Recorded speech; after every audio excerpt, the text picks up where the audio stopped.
പശ്ചിമ ബംഗാളിലേക്കാണ് പോകുന്നത്. കേരളത്തിലേതുപോലെ തമിഴ്നാട്ടിലേതുപോലെയുള്ള ഒരു പ്രതിസന്ധിയും പശ്ചിമ ബംഗാളിൽ ഇപ്പോൾ ഇല്ല എന്നതാണ്. പശ്ചിമ ബംഗാളിൽ BJP സർക്കാരിൻ്റെ സത്യപ്രതിജ്ഞ നാളെ തന്നെയാണ് ഉണ്ടാവുക. സുവേന്ദു അധികാരി മുഖ്യമന്ത്രിയായി സ്ഥാനമേൽക്കും എന്നാണ് അറിയുന്നത്. മമതാ ബാനർജി രാജിവെക്കാൻ തയ്യാറാകാത്തതിന് പിന്നാലെ ഗവർണർ RN രവി ബംഗാൾ നിയമസഭയെ പിരിച്ചുവിടുകയും ചെയ്തു. ഇനിയിപ്പോൾ അത് നിയമപരമായി കോടതിയിൽ ചോദ്യം ചെയ്യുക എന്നതാണ് മമതാ ബാനർജിക്ക് മുന്നിൽ ഉള്ള ഏക പോംവഴി. പക്ഷേ അത് എത്രത്തോളം വിജയിക്കും എന്നത് രാഷ്ട്രീയ നിരീക്ഷകർക്ക് പോലും വലിയ വിജയസാധ്യത കുറവ് എന്നാണ് പൊതുവെ നിരീക്ഷിക്കുന്നത്. എന്തു തന്നെയാണെങ്കിലും സർക്കാർ മെജോറിറ്റിയോടുകൂടി ചരിത്രം സൃഷ്ടിച്ചുകൊണ്ട് എന്ന് തന്നെ പറയാം. കാരണം 15 വർഷമായി 1.5 പതിറ്റാണ്ടായി മമതാ ബാനർജിയാണ് അധികാരത്തിലിരിക്കുന്നത്. അത് അവസാനിപ്പിക്കുന്നു. ബംഗാളിലേക്ക് കൂടി BJP കടന്നു വരുന്നു, പ്രത്യേകിച്ച് ബംഗ്ലാദേശുമായി അതിർത്തി പങ്കിടുന്ന സംസ്ഥാനത്ത്. അതുകൊണ്ട് തന്നെ ആ സംസ്ഥാനത്ത് ചുമതലയേൽക്കുമ്പോൾ ഒട്ടേറെ പ്രത്യേകതകളുണ്ട്. പൊളിറ്റിക്കൽ ഡെസ്കിൽ നിന്ന് VV വിനോദാണ് വാർത്തയുടെ വിശദാംശങ്ങളുമായി ചേരുന്നത്. വിനോദ്, മന്ത്രിസഭാ രൂപീകരണ ചർച്ചകൾക്ക് ആഭ്യന്തരമന്ത്രി തന്നെയാണ് നേതൃത്വം നൽകുന്നത്. കേന്ദ്ര ആഭ്യന്തരമന്ത്രി അമിത്ഷാ തന്നെയാണ് നേതൃത്വം നൽകുന്നത്. അവിടെ ഒട്ടേറെ ഘടകങ്ങൾ, പ്രത്യേകിച്ച് ബംഗാളിനെ പിടിയിലൊതുക്കുക, ബംഗാളിലൂടെ മറ്റ് ഇടങ്ങളിലേക്ക് കൂടി കൂടുതൽ വ്യാപിപ്പിക്കുക എന്നൊരു അജണ്ടയൊക്കെ ഉണ്ടാകും. അപ്പോൾ ജാതിമത സമവാക്യങ്ങൾ ഉണ്ടാകും. സംഘപരിവാർ RSS ബന്ധം കൃത്യമായി പ്രയോഗിക്കും. വനിതകൾക്ക് കൃത്യമായി ഇടം നൽകും. അങ്ങനെ എല്ലാ അർത്ഥത്തിലും BJPക്ക് കൂടുതൽ വളരുവാനുള്ള സാധ്യത കൂടി നൽകുന്ന തരത്തിലുള്ളൊരു മന്ത്രിസഭ. ആ ചർച്ചകൾ എങ്ങനെയാണ് നടക്കുക? എപ്പോഴാണ് പ്രധാനപ്പെട്ട യോഗങ്ങൾ? എന്താണ് വിവരങ്ങൾ, വിനോദ്? അഭിലാഷ്, നാളെ രാവിലെ 10 മണിക്കാണ് BJP സർക്കാരിൻ്റെ സത്യപ്രതിജ്ഞ. ബ്രിഗേഡ് പരേഡ് ഗ്രൗണ്ടിൽ സത്യപ്രതിജ്ഞ ചടങ്ങ് നടക്കും. അഭിലാഷ് പറഞ്ഞതുപോലെ തന്നെ BJP സംബന്ധിച്ച് സ്വപ്നതുല്യമായ ഒരു നേട്ടമാണ് ബംഗാൾ പിടിക്കുക എന്നത്. കാരണം ഇന്ത്യയിൽ BJPക്ക് കടന്നു കയറാൻ ഏറ്റവും അധികം പ്രയാസമുള്ള സംസ്ഥാനങ്ങളിൽ ഒന്ന് എന്ന് കരുതിയിരുന്ന ബംഗാളിലാണ് ഇപ്പോൾ മൃഗീയ ഭൂരിപക്ഷവുമായി BJP അധികാരത്തിൽ എത്തുന്നത്. 294 സീറ്റുകളിൽ 209 എന്ന വലിയ സംഖ്യയുമായാണ് BJP അധികാരത്തിലേക്ക് എത്തുന്നത്. 80 സീറ്റുകളിലേക്ക് തൃണമൂൽ കോൺഗ്രസ് ഒതുങ്ങുന്ന സാഹചര്യമാണ്. പതിറ്റാണ്ടുകൾ ബംഗാൾ ഭരിച്ചിരുന്ന CPMന് ഈ തിരഞ്ഞെടുപ്പിൽ ലഭിച്ചതാകട്ടെ ഒരേ ഒരു സീറ്റാണ്. കഴിഞ്ഞ തവണ ഒരു സീറ്റും ഉണ്ടായിരുന്നില്ല. ഇത്തവണ ഒരു സീറ്റ് ലഭിച്ചു. കോൺഗ്രസിനും ഒരു സീറ്റാണ് ലഭിച്ചിട്ടുള്ളത്.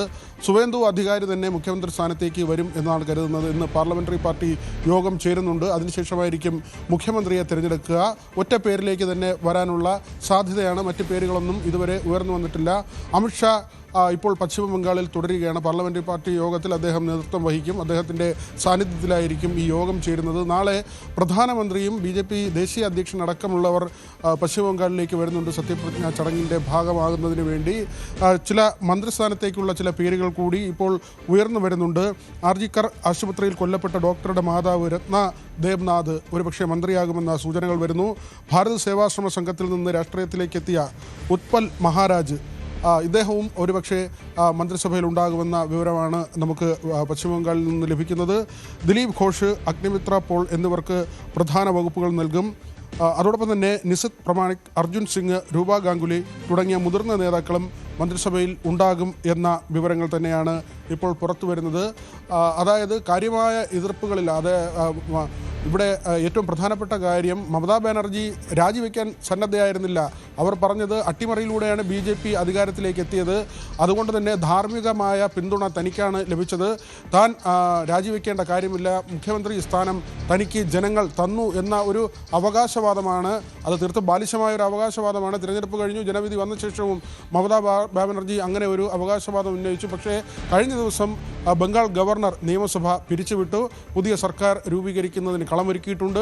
ഏതായിരുന്നാലും SIRമായി ബന്ധപ്പെട്ട ചില വിവാദങ്ങൾ കൂടി ഈ ഘട്ടത്തിൽ ഉയരുന്നുണ്ട്. ഏതാണ്ട് 90 ലക്ഷം വോട്ടുകളാണ് പശ്ചിമ ബംഗാളിൽ നിന്ന് SIRൻ്റെ ഭാഗമായി ഒഴിവാക്കപ്പെട്ടത്.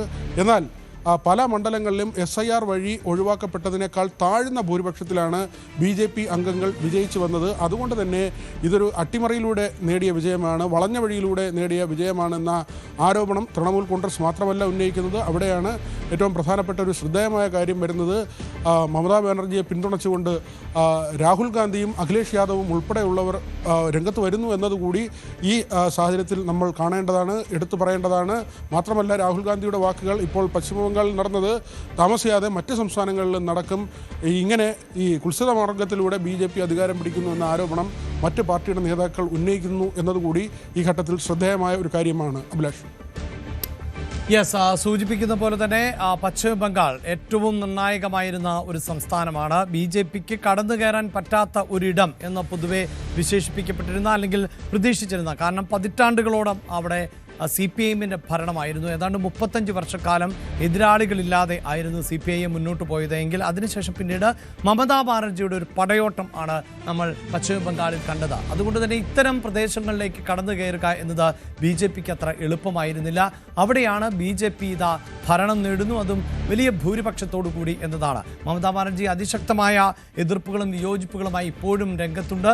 നേരത്തെ മുഖ്യമന്ത്രി സ്ഥാനം രാജിവെക്കാൻ മമതാ ബാനർജി തയ്യാറായിരുന്നില്ല. പക്ഷേ അവിടെ ഗവർണർ ഭരണഘടനാനുസൃതമായി 174 വകുപ്പ് പ്രകാരം ഗവർണർക്കുള്ള പവർ ആണ് പ്രയോഗിച്ചത്. അങ്ങനെ അനുച്ഛേദം 2 പ്രകാരം സർക്കാരിനെ പിരിച്ചുവിട്ടു എന്നതാണ്.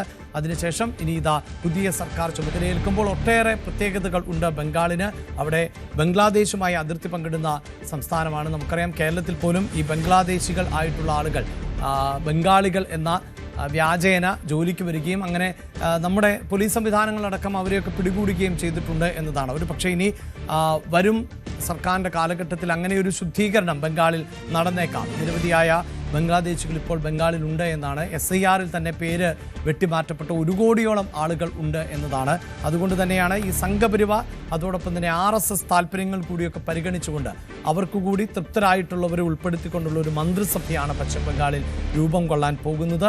അപ്പോൾ ഒരു സ്ട്രോങ് ആയ മന്ത്രിസഭ അല്ലെങ്കിൽ കരുത്തുള്ള മന്ത്രിസഭ, അതിനൊക്കെ അപ്പുറത്ത് ഒരു കൃത്യമായി വികാരം, ഒരേ വികാരത്തോടു കൂടിയുള്ള ഒരു മന്ത്രിസഭ ഉണ്ടാകേണ്ടതുണ്ട്. അത്തരം ചർച്ചകൾ ആണ് ഇപ്പോൾ പശ്ചിമ ബംഗാളിൽ നടക്കുന്നത്. കൂടുതൽ വാർത്തകൾക്ക് News 18 Keralam YouTube channel subscribe ചെയ്യുക.